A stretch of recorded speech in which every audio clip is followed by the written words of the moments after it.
Hello, this is Dream PD. In the new year of 2025, I take on the mission of reading in English Bible 3 chapters a day in order to live a blessed life with the Word of God. I pray blessing life and improve English speaking skills through this challenge. Amen. Numbers chapter 10. The Lord said to Moses, "Make 2 trumpets of hammered silver and use them for calling the community together and for having the camp set out. When those are sounded, the whole community is to assemble before you at the entrance to the tent of meeting. If only one is sounded, the leaders, the heads of clans of Israel, are to assemble before you. When a trumpet blast is sounded, the tribes camping on the east are to set out.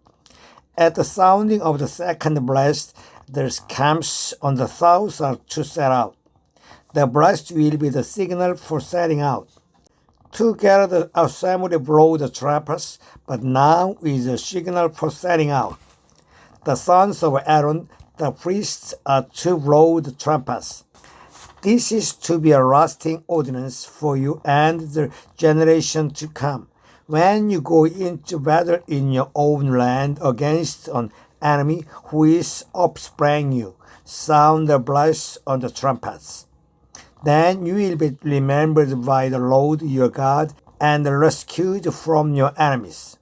Also in your times of rejoicing, or your appointed festivals and the new moon's fast, you are to sound the trumpets over your burnt offering and fellowship offerings, and they will be a memorial for you before your God. I am the Lord your God." The second year, the cloud lifted from above the tabernacle of the covenant law. Then the Israelites set out from the desert of Sinai and traveled from place to place until the cloud came to rest in the desert of Paran. They set out this first time at the Lord's command through Moses. The divisions of the camp of Judah went first under their standard. Nathan son of Aminadab was in command. Nathanael son of Joel was over the division of the tribe of Issachar, and Eliab son of Aaron was over the division of the tribe of Zebulun. Then the tabernacle was taken down, and the Gershonites and the Merarites who carried it set out. The divisions of the camp of Reuben went next, under their standard. Elizur son of Shedeur was in command. Shelomiel son of Zurishaddai was of the division of the tribe of Simeon. And Elisapher son of Deuel was of the division of the tribe of Gad. Then the Quanites set out, carrying the holy things. The tabernacle was to be set up before they arrived. The divisions of the camp of Ephraim went next under their standard.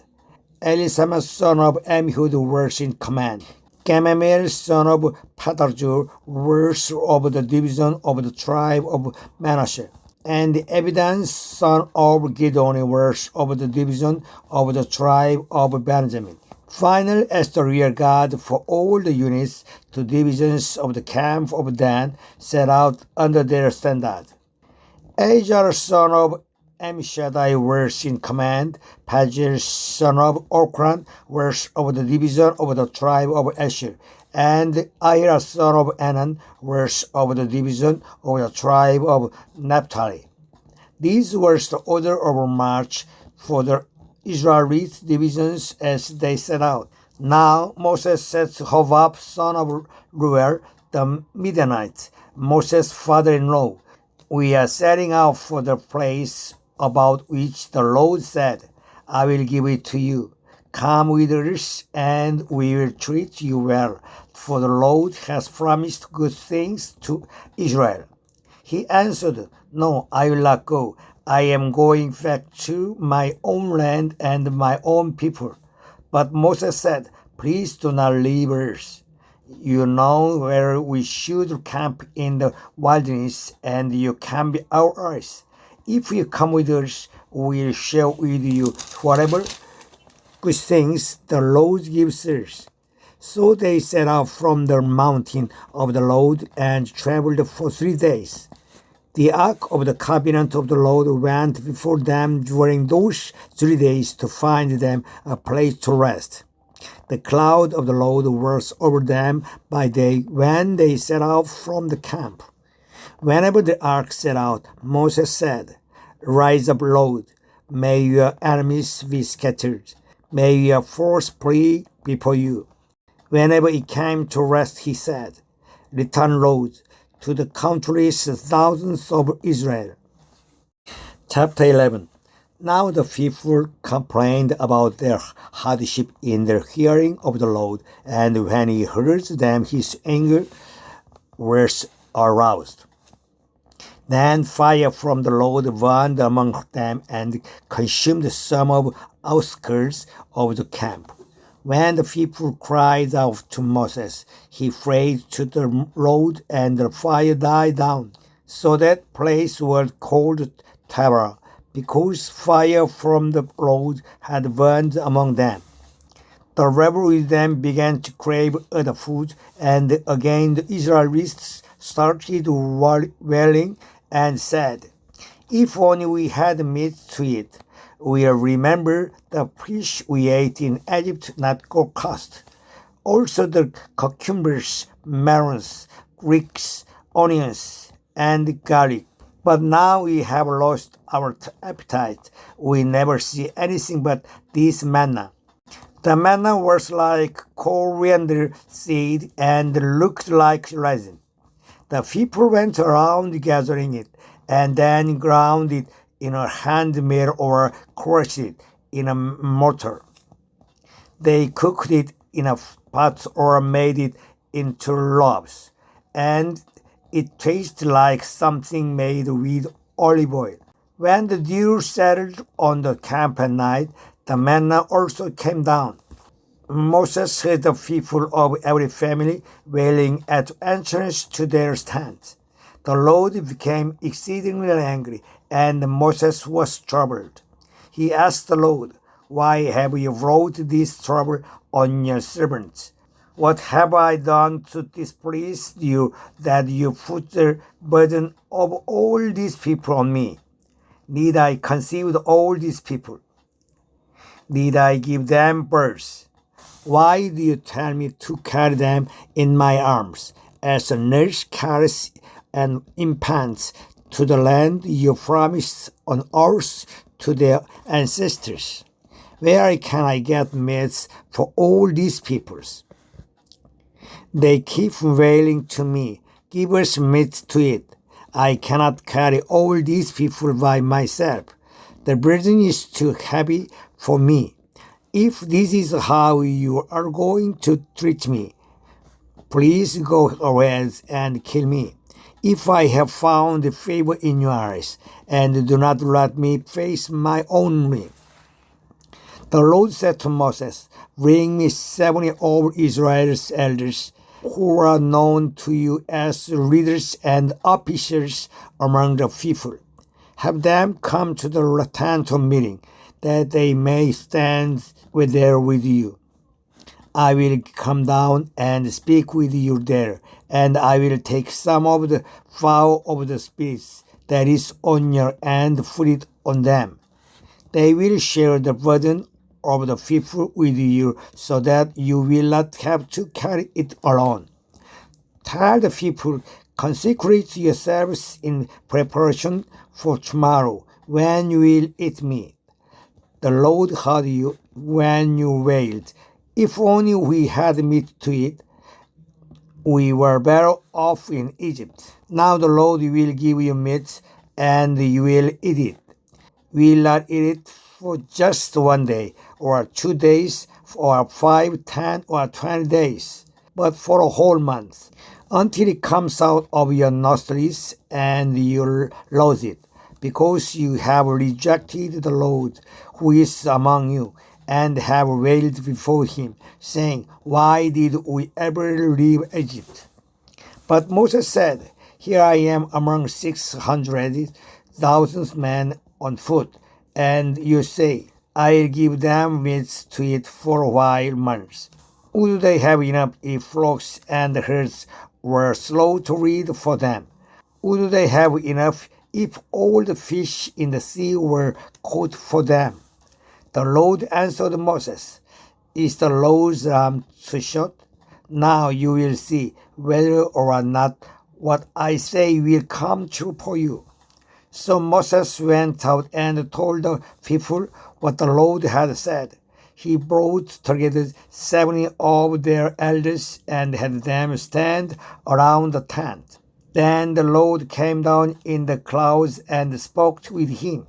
And he took some of the flour of the spit that was on him and put it on the 70 elders.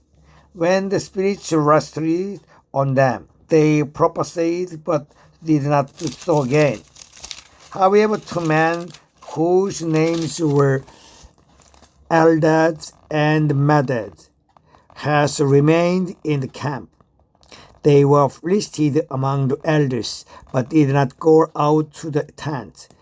Yet the Spirit also rested on them, and they prophesied in the camp. A young man ran and told Moses, Eldad and Medad are prophesying in camps. Joshua, son of Nun, who had been Moses' aide since years, spoke up and said, Moses, my Lord, stop them. But Moses replied, Are you jealous for my sake? I wish that all the Lord's people were prophets, and that the Lord would put his spirit on them. Then Moses and the elders of Israel returned to the camp. Now a wind went out from the Lord and drove fire in from the sea. It scattered them up to 2 cubits deep all around the camp, as far as a day's work in any direction. All the day and night and all the next day, the people went out and gathered fire. No one gathered less than 10 hammers. Then they spread them out all around the camp.